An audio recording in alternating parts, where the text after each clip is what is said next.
Here we go mga sir, heto na. Boruto 2 Blue Vortex Chapter 21 Spoilers! Dinugo na nga ang mata dito ni Sarada dahil sa malabis na paggamit ng kanyang Mangekyou Sharingan upang sugpuin si Ryu. Yari ka ngayon boy, anong gagawin mo? So ilang pasilip pa nga lang yan mga pare ko, kaya umpisa na agad natin ang talakayan na to. So bali ang spoilers natin ngayon ay isang klase ng text spoilers at ang unang sinasabi dito ay Sarada color page. Oh yeah, a cool Sarada color page. So ibig sabihin si Sarada Uchiha nga ang magiging color page dito mga pare ko, asahan na natin. Nakalinsabay niya na sinasabi dito, Chapter 21 is called Mangekyou Sharingan, which means ang title ng chapter na to ay Mangekyou Sharingan. So mukhang nakapokus nga talaga ito kay Sarada mga pare ko. At nagumpisa nga daw ang chapter na ito kay Sarada na pinapakita nga daw ang isang flashback. Chapter starts with Sarada having a flashback. So ito nga yung panel na yon mga pare ko na pinapakita yung flashback o yung mga nangyari sa nakaraan. Nandiyan nga yung sinasaysay ni Sasuke yung patungkol kay Sarada at yung about sa Mangekyou Sharingan nito. Na yung mga araw daw na yaon na hindi nga daw namalayan ni Sarada na nabuksan na nito ang kanyang Mangekyou Sharingan. Na matapos nga ang flashback na yan ay bumalik nga ang eksena sa current time. Na dito nga ay sinasabi,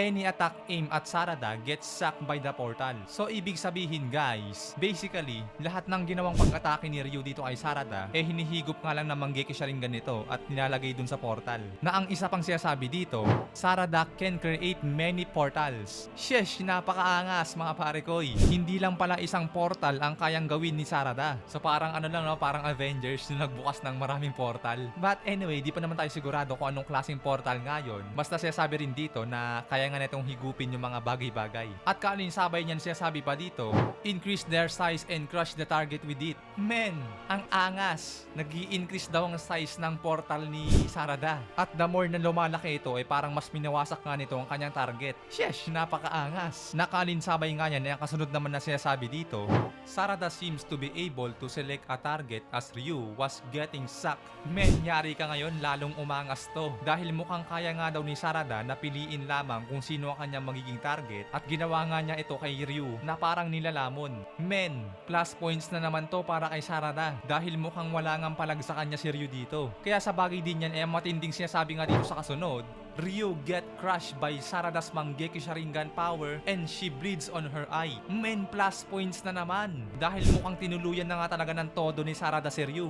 Get crushed! Bang! Pero syempre dahil nga Mangekyou Sharingan pa lang ito, asahan na natin guys na as usual, dudugo talaga ito. Ryu get crushed by Sarada's Mangekyou power and she bleeds on her eye. So yun nga mga pare ko di talaga maiiwasan yun na dumugo ang Mangekyou Sharingan, lalo kung wala ka pang Hashirama cells or kung wala ka pang Eternal Mangekyou. At kaya sa bagay din yan ang kasunod nga nasasabi dito, but she seems to be tired from using her Mangekyou Sharingan and fall unconscious to the ground. She seems to be tired. So napagod mga pare ko. Mukhang naubusan ng lakas si Sarada sa paggamit ng kanyang Mangekyou Sharingan. Nakalinsabay nga bumagsak nga daw ito sa lupa. Sleep well talaga yun mga pare ko dahil nga malakas din kumain ng chakra ang Mangekyou Sharingan. At saka sa kondisyon din na marahil na hindi pa nga masyadong sanay si Sarada na gamitin ito. But anyway, ang kasunod nga na sinasabi dito, we see the Turn Soul regenerate and Ada, Boruto, and Kashinkoji talking. So means to say, mukhang nawasak nga si Ryu dito at mukhang nalabas nga sa katawan ni Ryu yung Turn Soul. Nakalinsabay niya na sa kasamang panel naman siguro pinapakita din dito sa Ada, Boruto at Kashinkoji na nag-uusap. So ngayon hindi pa natin malalaman kung ano nga ba yung pinag-uusapan nila dito dahil nga text spoilers pa lang to mga pare ko. But anyway, ang kasunod nga na sinasabi dito, back to Konohamaru and Matsuri. So yun guys, bumalik na nga ang eksena dito kay Konohamaru at Matsuri na base nga din sa nakita natin sa last chapter doon sa chapter 20. Bumira na nga dito si Konohamaru ng dalawang giant Rasengan upang wasakin si Matsuri. Pero agad nga din nakaporma si Matsuri at gumanting sa lakay dito kay Konohamaru. Na kaya ang sinasabi dito na bumalik na eksena kay Konohamaru at Matsuri, mukhang ito na nga rin yung karugtong dun sa chapter 20. Na kaya ang kasunod na sinasabi dito, Konohamaru is on trouble as Matsuri is stabbing him with two of her four-pointed galar. Oh men, yari tayo dito. Tinamaan o sapul nga daw si Konohamaru ng ataking ginawa sa kanya dito ni Matsuri. Konohamaru is on trouble. Mukhang natuhog nga ang kumpare natin dito. But wait guys, huwag kayong mawalan ng pag-asa. Huwag kayong mag-alala. Dahil nga ang kasunod na sinasabi dito, But someone throws a kunai behind Matsuri's back, and it's Boruto. He teleported to the battlefield thanks to one of the Flying Thunder God symbols. Mamen, eto na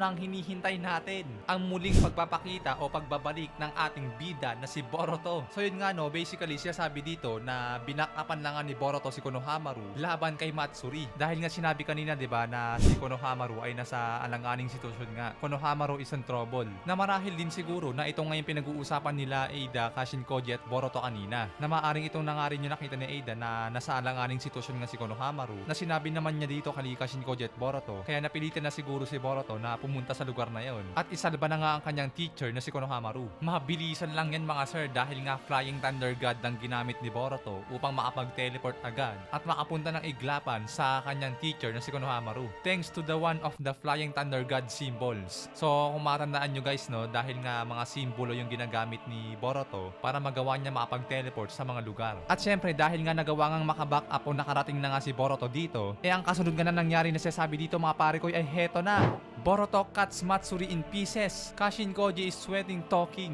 So yun nga mga pare ko sabi dito, winasiwas nga daw ni Boruto si Matsuri sa pira-piraso. Mukhang pinaggutay-gutay nga ni Boruto si Matsuri dito. Nasa kabilang banda ay sinasabi nga rin na Kashin Koji is sweating talking. Ibig sabihin pinagpapawisan nga daw si Kashin Koji habang nangyayari ang bakbakan doon. Na yun nga malamang kinakabahan ito dahil nga pumunta na si Boruto sa bakbakan. Lalo't alam din naman natin na nag-aalala nga si Kashin Koji na baka mapahamak din si Boruto o madamay pa sa mga nangyayari. Kaya sinabi nga niya sa mga nakarang chapter, di ba, na hindi nga po na daw pwedeng sumama si Boruto o makialam dun sa mga nangyayari. Lalo't si Boruto nga daw ang kaisa-isahang karakter dito o kaisa-isahang nilalang na hindi nga daw pwedeng maiwala ni Kashin Koji. So marahil kaya pinagpawisan si Kashin Koji, baka nabigla siya sa ginawa ni Boruto na bigla itong sumulpot sa bakbakan. Which is wala rin naman siya magagawa kung nangyari na nga. Lalo't hindi rin naman siya pwedeng lumabas na lang din agad o sumali din doon. Na malamang kapag ginawa din kasi ni Kashin Koji yun na sumali sa nagaganap ngayon, mataas ang chance na silang dalawa ni Boruto ang mahanap ni Jura.